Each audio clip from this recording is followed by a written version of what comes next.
Hey guys, and welcome back to another Unfiltered Gamer board game review. And today's game up on the tabletop is Immortal Seed by Death Angel Entertainment. This is a 2 to 4 player game, takes roughly about 15 to 25 minutes to play, and is for ages 13 and up.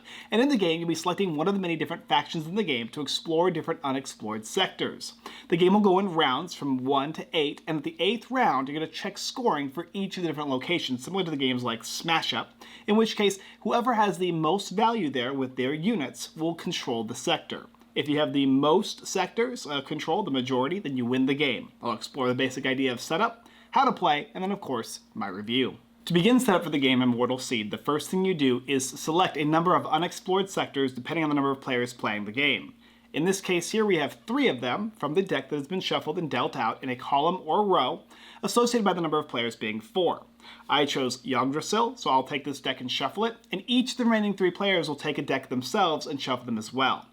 The players with the DSC deck will get these Colonist tokens, and Yggdrasil will gain these Yggdrasil Drone tokens, and set those aside next to those players.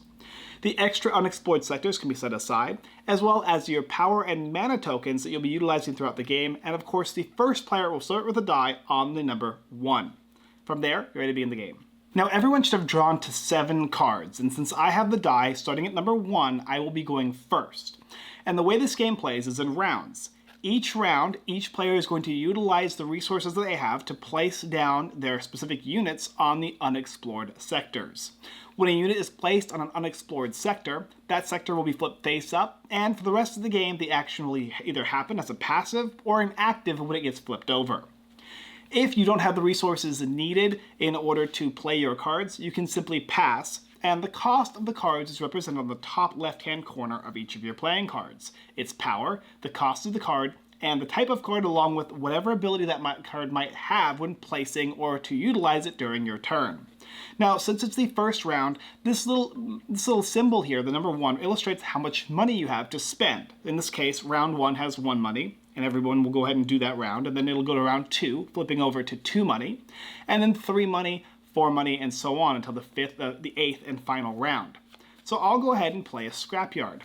Scrapyard will get placed, it'll cost 1, which will basically reduce the value I have from 1 to 0. And then I'm going to go ahead and place my 3 power Scrapyard, flipping over the unexplored sector, and doing what the sector says. No player draws any cards the round after Jotunheim is discovered.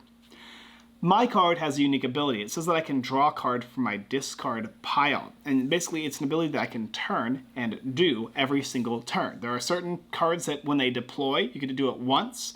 Others that are kind of like a tap effect that you can utilize once a turn. So every turn your cards will untap and then you can use them to tap to gain their ability. And some cards are simply passive effects that trigger based on other cards players play, or cards that you play, or cards that might give you specific units like drones or colonists. I've used all my resources so my turn is over, and the play will pass to the next player, and you'll continue going clockwise until the next round in which the next player to my left becomes the first starting player. You add the extra resource that they're going to be getting, as well as everybody else, and continue playing. On your turn, you're basically going to be drawing a card from your deck, playing your resources, your characters, onto explored or unexplored sectors, increasing your power level on those areas, and performing any abilities that those cards might have. Whether they be deploys or they be one-time per turn uses that will give you a benefit, like adding drones to a sector or moving a character from one location to another unexplored sector or explored sector. And the game will progress from there. Once this has gone around 8 times, the 8th round being the final, and everybody's going to get 8 currency for that specific round, then the game is going to end with all players calculating their specific units on each unexplored sector. If I have 9 power on a sector and you have 7, I would win that sector because I have the most power. And when playing with more players, you will factor in those characters as well. The player who has the most controls the sector. If there is a tie between players, let's say I and you both control 2 sectors and Bill only controls 1, me and you are going to vie for the tie, meaning whoever has the most total power among units is the winner of the game, And that's basically how you play the game Immortal Seed. Cover my review, as well as some unique extra aspects to the game right now. So just before we get into my review for the game, I want to cover some unique aspects to the game. One thing being that when you place your units on specific sectors, I suggest that when playing a 4-player game, for instance, the person on the bottom left-hand side plays on the bottom left portion of the unexplored sector, whereas if you're on the top right, you'll play your units on the top right. And also, I suggest stacking units from top to bottom, and with any units that have special abilities, abilities can kind of be set aside so that you can see them, but if they don't have any relevant abilities, stack them to make it easier for players to total how many power you have for that given location. Additionally, like I said, some units are going to give you colonists. The DSC is going to give you a bunch of colonist units. These are basically 0 power units that when they die, you draw cards and can benefit your specific faction by having multiple colonists in an area based on the units that you play there. Whereas the Yggdrasil might have these little drones that are worth 1 power, and you can actually turn them to warp to a new sector, giving you kind of this quantitative power on the battlefield every round wherever you might want to go. Now, turn order does take a precedent in this game, meaning that if you play first, you can kind of choose the locations that have been unexplored, and you can start the game with the characters that you'd like, whereas playing last, you kind of have an idea of where players are placing, what they've placed, and why they've placed there, and you can kind of have the ability to kind of figure out which sector you want to gain power over. So there's a kind of unique balance between playing first and last, and each of them giving you your benefits and your cons. The other thing too are these tokens here. You have the power and the money token. The power token is going to represent additional power, so one of your units might say this unit gains +1 or +2 power for every colonist in the area, so it might be the DSC character here is going to get a power for every colonist, and that there's maybe 4 colonists in this specific sector, so they'll get an extra bonus for power, and you'll use these to keep reference of that. Whereas some of the cards might say something along the lines of, for every ship in a specific given sector, when you play this card down, you're going to gain extra money. So when you play that card down, it'll give you bonus money for that round. Some money is going to transfer from round to round, and some money needs to be used on that round. Specifically, this money here, if you have the 7th round, you have 7 money to use. You must spend that money. You don't get to transfer it over to the next round. It doesn't count as being saved. Where there are some cards that will say, hey, use this money now, or money that you have can be saved from round to round. They specify in each card and explain how they function. The last thing is that each faction has kind of an ultimate card, a specific, powerful, unique card that each faction deploys, and I'll go ahead and just explain one of them, because it's kind of like your ultimate card that you can utilize at the end of the game to kind of change everything. This one here, the Edax, has a card called World Eater. And this one has a value of 8, so it's going to cost you all of your money on the last round, but it destroys an entire sector and every card in that sector. So it's a way of you maintaining control if you're able to get this guy off. And because each of the different factions has a unique card, they all represent a different stylized play to the game when utilizing those cards. So I won't cover all of them so that you'll have a little bit of uniqueness to the game. When you pick it up, you can kind of discern what each faction does. But an idea of what each faction does is kind of cool. The colonists, the DSCs, these are the humans, go and infiltrate. They have a lot of value really quickly, but they overspend and overexert and kind of rush out their hand. And then they're left with just playing a bunch of colonists and trying to gain value from when these colonists die. And without that, they lose their value from hand because they have nothing else to play. Whereas something like the Yggdrasil, these guys are able to warp around, draw cards from their discard pile and look at players' hands and whatnot, but their cards are expensive and the momentum can shift greatly between rounds. Whereas the Edax, these guys are in the mid of strong and mana intensive, and what they do is they like to live. So when you sacrifice their cards or eat their cards, they even eat their own in this specific faction, they can come back. Some of them eat colonists specifically, or just specific types of units. Some cards are used to warp from sector to sector, destroying almost any card in the game, and of course, like I said, regenerating. So when you have a card that eats all of your other cards, those cards that it ate can come back to the field. And the other two factions have their own unique benefits as well.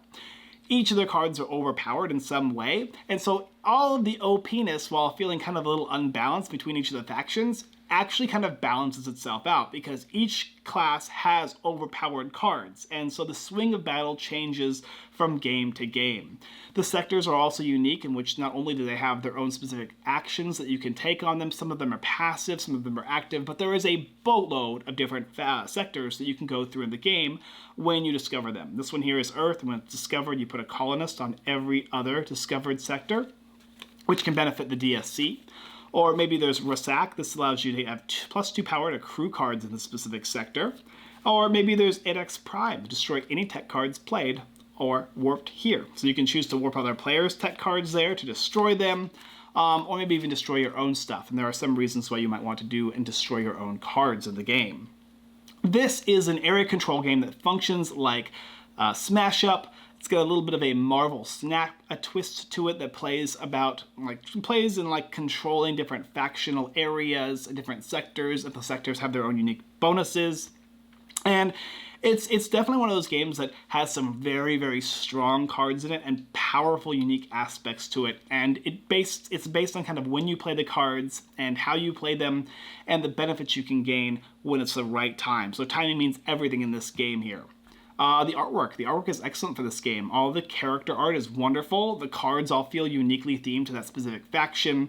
The Edax all feel like overpowerful, like monsters that love to eat each other and gain power from themselves and other factions, whereas the humans are kind of soft but maneuver really well and build forces quickly and gain power from having more humans developed in those areas. And it moves on and on. There's even the gray aliens. These guys are kind of your generic gray style aliens, but even they have their own functions and features, which I won't discuss. I'll let you cover some of these guys when you see them yourself. But artwork is great, phenomenal. I love the style of the sectors. I love the factions, and their art is very, very well detailed and maintained for each faction to feel unique and different. And so you get this kind of Marvel Snap / Smash Up all in a singular box with 5 different factions to play with and more sectors than you're ever going to need. Overall, it's a wonderful little game. If you don't mind a little bit of unbalancing from round to round, with the fact that, yes, one round is going to be completely out of your favor based on the cards you get, and the next round you draw that card that you get, and it just twists the tables. Now your opponents feel the exact opposite way. It's going to have that twist to it as well as the fact that some of the cards seem really, really powerful. Like, okay, just whatever the cards say is what they actually do. If this says to draw a card from your discard pile, that seems powerful, but because of this faction and how it functions, it eventually will balance itself out. One faction will balance itself out later in game, or mid-game, or even it'll be early game. And so keeping that in mind, everything else about it is a wonderful little area control card game. If you're looking for something competitive, swingy, randomized in a way of what you draw is what you get, then you're going to really enjoy this game. It also has, with the multiple player aspect, players will kind of go against the grain, fighting against the highest tiered players, and it might be you might be in last, and it's a way for anybody to have a catch-up mechanic in a game like this. So Immortal Seed is an excellent little card game, a little area control card game. It's a lot of fun, and it's definitely got some staying power in learning each of the functions of the classes and how you're going to utilize the cards, because you're probably not going to get every card in your deck when you play each and every game. So a solid recommendation, Death Angel Entertainment. You did a really good job. This is a really great game. One of those games I'd easily play on my live stream. Thank you guys for watching another Unfiltered Gamer board game review for the game Immortal Seed. If you're interested in picking up this game, there'll be a link down below in the description for you to pick up an area control card game with 5 different factions, more sectors than you're ever going to need, and it's that twist between Snap and Smash Up. Excellent little game. Thank you guys so much for watching. I've been a little sickly, which is why I haven't made a lot of videos. I finally feel a little bit better, but by the time I'm finished with this video, I'm going to probably have to take a little bit of a nap.